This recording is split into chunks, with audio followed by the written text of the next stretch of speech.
Voici les temples du salut.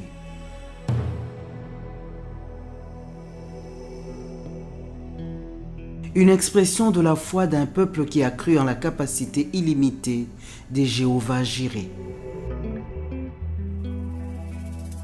Nous disons toujours et nous le prêchons toujours que le Dieu de la vision est aussi le Dieu de la provision.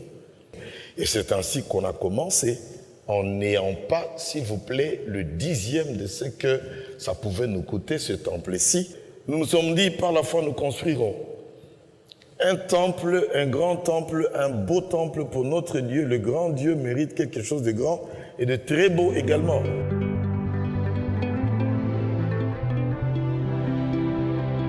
C'est l'argent du peuple de Dieu, différemment des gens qui pensent qu'on reçoit des financements par-ci, par-là, d'Amérique ou de certaines personnalités, etc. Non, c'est Dieu qui bénit ses enfants et nous prions chaque fois que Dieu bénisse ses enfants, que Dieu donne des élévations, que Dieu donne également du succès dans les affaires de ceux qui sont dans les affaires et nous voyons la main de Dieu.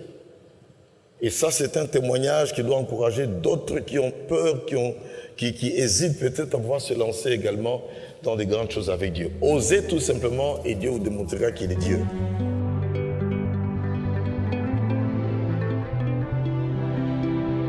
Et dès le départ, Dieu nous avait parlé clairement que vous construirez, vous ne prendrez aucun crédit bancaire et jusqu'à ce jour, il n'y a pas un seul centime, dollar ou euro qu'on a pris en crédit pour cette construction. Cette imposante architecture, localisée au numéro 80 sur avenue des Cliniques, dans la commune de la Gombe à Kinshasa, dispose à son entrée des deux ailes dont l'une recevra l'administration de l'église et l'autre l'école du dimanche.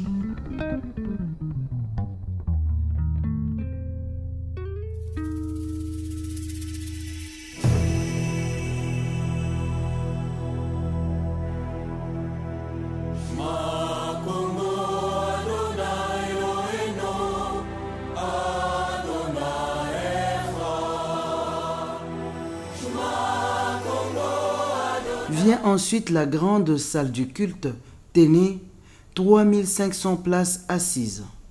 Elle est en forme d'amphithéâtre et a 4 balcons dont 2 sont situés en face de la chaire et 2 autres latéraux.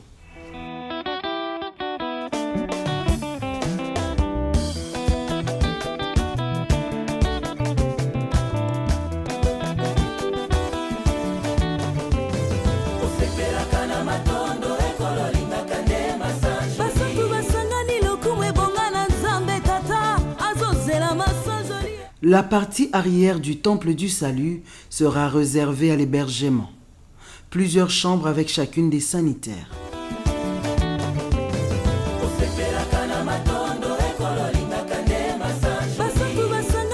Des salles annexes qui constituent des locaux secondaires serviront comme de salles de fête ou des réunions en groupe restreints.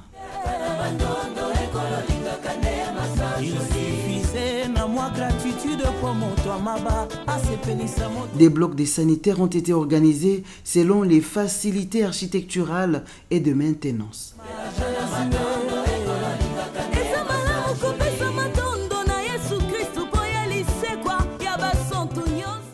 La partie énergie du temple n'a pas été négligée. Il y a d'abord l'eau, c'est un branchement régie des eaux où les techniciens eux-mêmes viennent et ils apprécient et une connexion est faite à cet effet. Nous avons quelques réservoirs d'eau pour pouvoir effectivement nous prendre en charge en cas de coupure. Mais là, ça nous fait une autonomie pratiquement d'un jour et demi. Mais là où c'est plus pertinent, c'est par rapport à l'électricité, d'autant plus que nous avons la salle est climatisée. Et c'est un type de climatisation centrale avec une technique, pour ceux qui connaissent ces choses, ça s'appelle le VRV. Donc c'est une climatisation qui est quand même suffisamment gourmande en énergie. Et le niveau de l'énergie que requiert le bâtiment nous a imposé d'avoir une cabine privée. Donc nous avons notre cabine moyenne tension, basse tension privée, d'une puissance de 400 kVA qui est installée ici et qui nous permettent d'avoir de l'énergie pour prendre en charge tous les besoins du bâtiment. En plus de cela, nous avons un groupe électrogène pour reprendre de la charge en cas de force majeure, s'il y a coupure au niveau de la moyenne tension, ce qui est souvent rare. Et dans les installations, il a été prévu une possibilité de faire, d'alimenter certains circuits de bâtiments avec de l'énergie solaire. Mais ça, c'est quelque chose qui se fera un peu plus tard. Équipé d'un ascenseur pour faciliter la tâche aux personnes à mobilité réduite, la maintenance du Temple du Salut sera assurée. Effectivement, le bâtiment, il est grand et il faut vraiment une maintenance suivie. Par rapport à la propriété, c'est juste l'organisation des équipes et on travaille avec de professionnels. On signe des contrats avec certaines sociétés de nettoyage et ces sociétés assurent la maintenance du bâtiment selon un certain cahier de charges qui est suivi et s'il nous donne satisfaction, on continue, sinon on change. Tout simplement, on ne voudrait pas que l'Église s'occupe de soi-même de ça pour ne pas nous faire sortir de notre activité principale qui est l'évangélisation. Commencer à investir beaucoup dans les matériels de nettoyage. Donc on travaille avec des spécialistes par rapport à ça.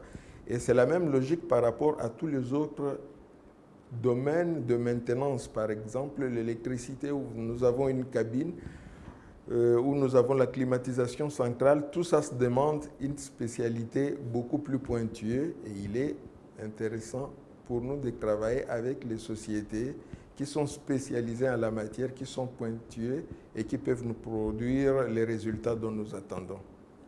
La parole du salut célèbre 20 ans des grâces et dédicace son temple qui se veut selon la vision du pasteur responsable, Jean-Claude Safari, un quartier général pour la mission en faveur du salut des âmes. Ce centre évangélique francophone vient de loin.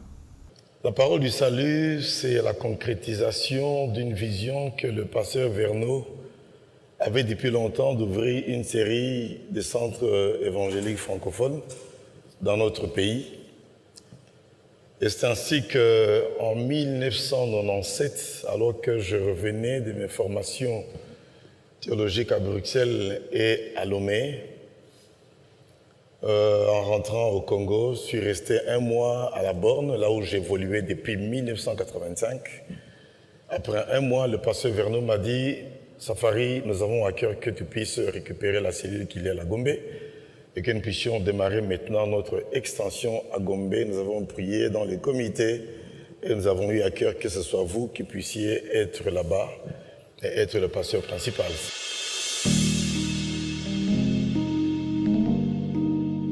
C'est ainsi que, un mois après, nous avions commencé une campagne d'évangélisation dans le mois de septembre, qui avait fait 3 jours, et ça va se terminer par le premier culte d'inauguration le 5 octobre 1997. Ainsi venait de naître la parole du salut. C'était en cet endroit-ci.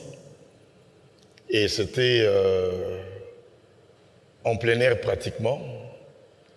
Et il y a eu une forte pluie qui est tombée ce jour-là et qui était la première pluie de la saison de pluie, la grande saison de pluie de cette année 97, le 5 octobre. On n'oubliera jamais. Nous étions tous mouillés comme des poules. Et voilà, nous nous étions dit que c'est sûrement une très grande pluie qui annonce des grandes bénédictions à cet endroit.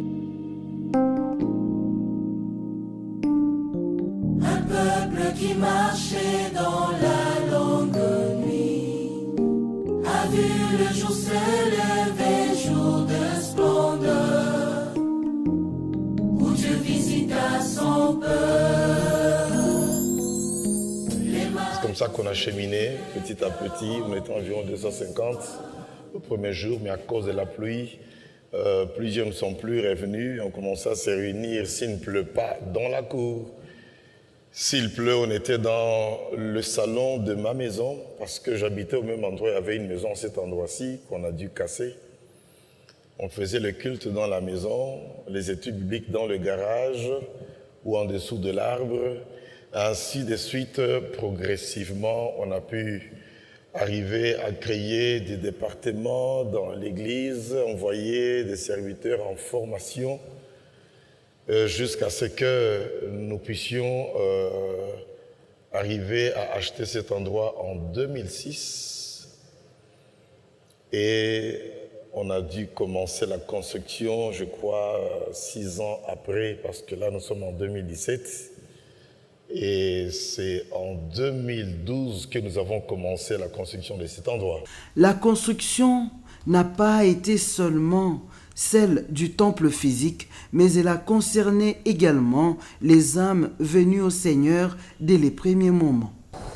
La parole du salut, pour moi, c'est toute ma vie. C'est toute ma vie. J'ai grandi à la parole du salut. Maintenant, j'ai des cheveux blancs à la parole du salut. J'ai connu ma fiancée à la parole du salut. Et j'ai prêché la première fois à la parole du salut. Et je me suis marié à la parole du salut. Et même, j'ai eu mon premier travail grâce aussi au conseil du pasteur Safari à la parole du salut. Les mages ont suivi le cœur rempli d'espoir. L'étoile dans les cieux montrant le chemin vers le Seigneur de gloire. Avec ce qu'on a connu, pas seulement le premier culte, mais aussi la campagne qui a précédé le premier culte. On se disait, est-ce que ça va aller? Est-ce qu'on va arriver? Mais en même temps également, on sentait une telle fidélité de Dieu qui nous poussait, moi personnellement, à rester à l'église. La première fois, j'ai vu le pasteur Safari et il a accepté de me confier certaines responsabilités. Surtout, c'est chaque dimanche où j'allais louer les instruments. Et il fallait aller louer les instruments très tôt. Déjà à 5h45, je devais être à l'église. Et à 6h, je prenais un taxi. En ce moment-là, j'ai loué les instruments pour le culte de dimanche à Kasavubu. Je crois en Ngiringiri. J'étais même devenu spécialiste. Je savais partout où il y avait des instruments pour louer. C'était pas facile, mais on s'accrochait. Dans cette marche difficile, le peuple renforcé dans la foi par la provision divine bâtit le temple. Un ouvrage réalisé selon les normes modernes architecturales. Bon, le temple a d'abord commencé évidemment par les plans. Et plusieurs architectes ont soumissionné, ils ont proposé leurs plans. Et les plans qui a été exécuté ici, c'est celui qui a été sélectionné, choisi, et qui a repris pratiquement tout ce que le pasteur et son comité voudraient avoir comme temple. Après cette étape, nous sommes passés par une autre étape qui était de recruter l'entreprise qui devait construire le bâtiment. Et aussi plusieurs entreprises, comme pour les études, ont soumissionné. Et c'est une entreprise chinoise qui a gagné le marché. C'était le marché de la construction, essentiellement de gros œuvres.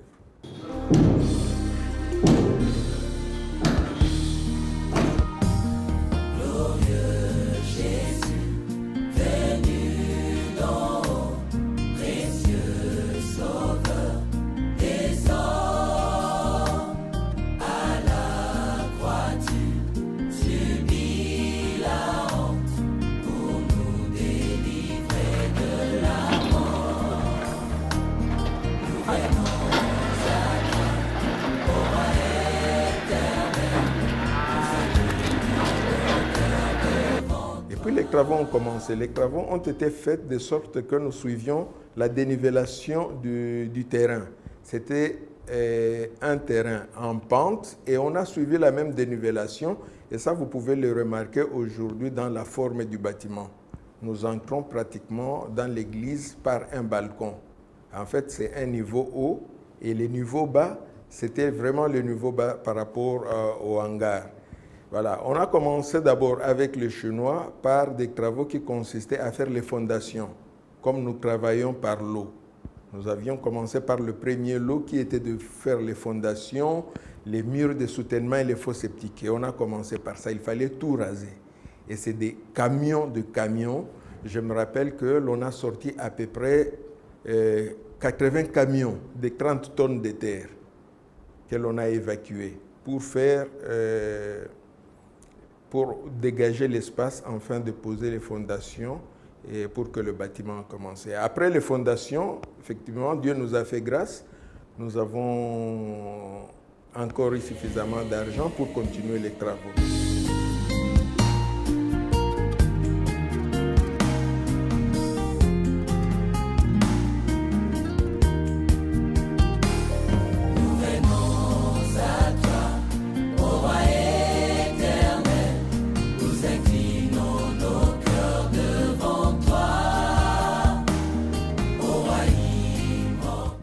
Après, les finitions ont été faites par différentes entreprises. Et ces entreprises ont été recrutées, là non plus sur un appel d'offres ouvert, mais par des appels d'offres restreints. Donc, on sélectionnait un certain nombre d'entreprises, sachant leurs compétences pour pouvoir exécuter des travaux spécifiques de finition ou d'éclairage, d'électricité, de sonorisation, des traitements acoustiques. Ça sont des travaux spécifiques. À côté de l'exécution de cette architecture monumentale, la vie de l'Église a gardé sa vision de départ. Ainsi, des âmes ont continué à être gagnées au Seigneur Jésus-Christ et fidélisées à l'Assemblée selon les principes de la mission.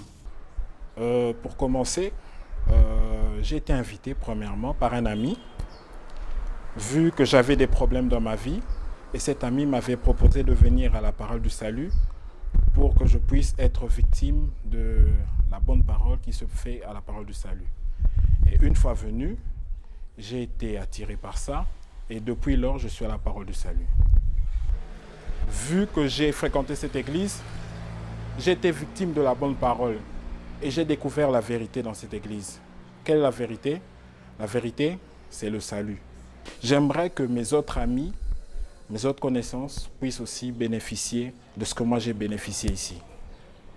20 ans après, la parole du salut qui vient d'ériger un grand temple pour la gloire du Seigneur Jésus-Christ demeure reconnaissante à la fidélité de Jéhovah Jireh.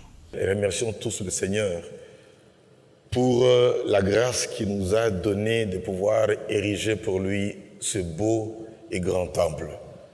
Reconnaissance envers Dieu. Soyons toujours reconnaissants. C'est le premier message. Le deuxième message, c'est de dire merci à chacun d'entre vous pour votre contribution. Seul, je ne pouvais pas y arriver. Le comité seul n'allait pas y arriver. Mais c'est parce que vous, membres de l'Église, vous avez prié, vous, membres de l'Église, quand Dieu vous a béni, vous avez amené votre argent, vous avez donné vos dîmes, vous avez contribué, vous vous êtes fait des sacrifices, eh bien, c'est un message donc de reconnaissance et de remerciement pour vous également. L'autre message que je pourrais dire également, c'est que conservons cet endroit et demeurons dans la prière. Nous ne sommes pas arrivés, ce n'est pas que nous sommes maintenant de ceux qui ont atteint le summum de la spiritualité, non. Au contraire, autant ce temple est érigé, ce temple est construit, de même nos vies qui sont temples du Saint-Esprit, que ça puisse honorer Dieu. Matondo